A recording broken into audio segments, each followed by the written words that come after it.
अल्लाह के नाम पे कुछ दे दे बाबा, भूखा हूं नांगा हूं, कुछ दे दे बाबा, कुछ दे दे। সমস্যা হচ্ছে দিতে গিয়া ভাষাটা বোঝে না। অনেকে বলছেন আল্লাহর নামে কিছু দেও বাবা দেও।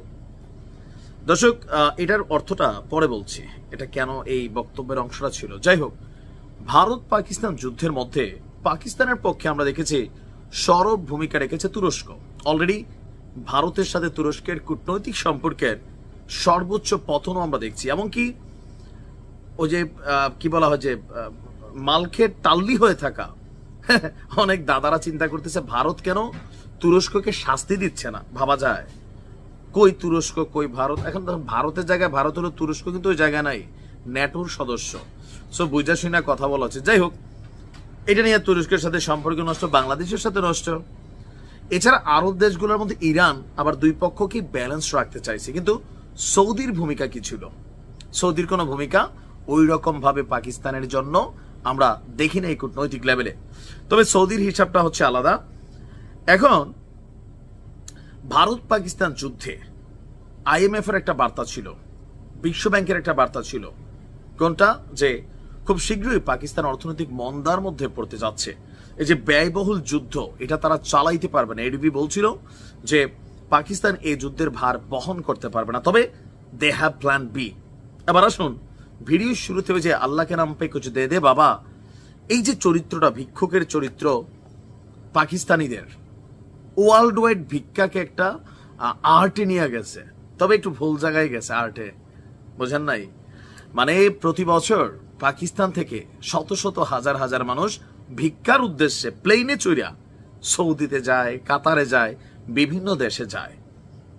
আর এই বিষয়গুলো নিয়ে সৌদি কাতারের জনগণ বিব্রত, সরকার বিব্রত। এগুলোর ব্যাপারে বেশ কয়েকবার ওয়ার্নিং দেওয়া হয়েছে।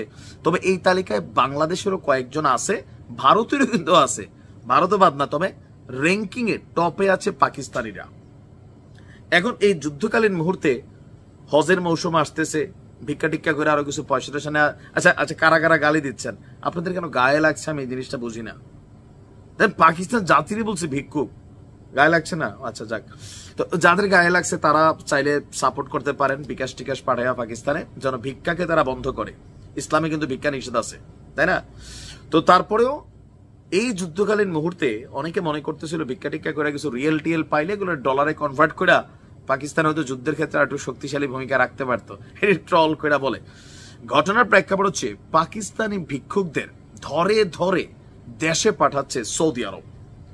গত 16 মাসে প্রায় 5000-এর বেশি পাকিস্তানি ভিক্ষুককে বহিষ্কার করছে সৌদি থেকে।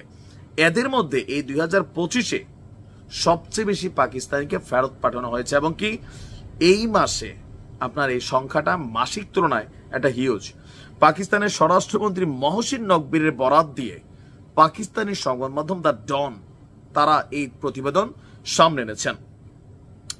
বলা হচ্ছে যে আপনার টোটাল 5402 জনকে পাকিস্তান থেকে বহিষ্কার করা হয়েছে। শুধুমাত্র পাকিস্তান না, ইরাক, মালয়েশিয়া, ওমান, কাতার, সংযুক্ত আরব আমিরাত, ওইখানেও মাশাআল্লাহ তারা ভিক্ষাবৃত্তিকে একটা আর্ট নিয়ে গেছিল। কিন্তু প্রতি দেশ থেকেই কি বলা, যাদেরকে ধরে ধরে পাঠিয়ে দেওয়া হচ্ছে।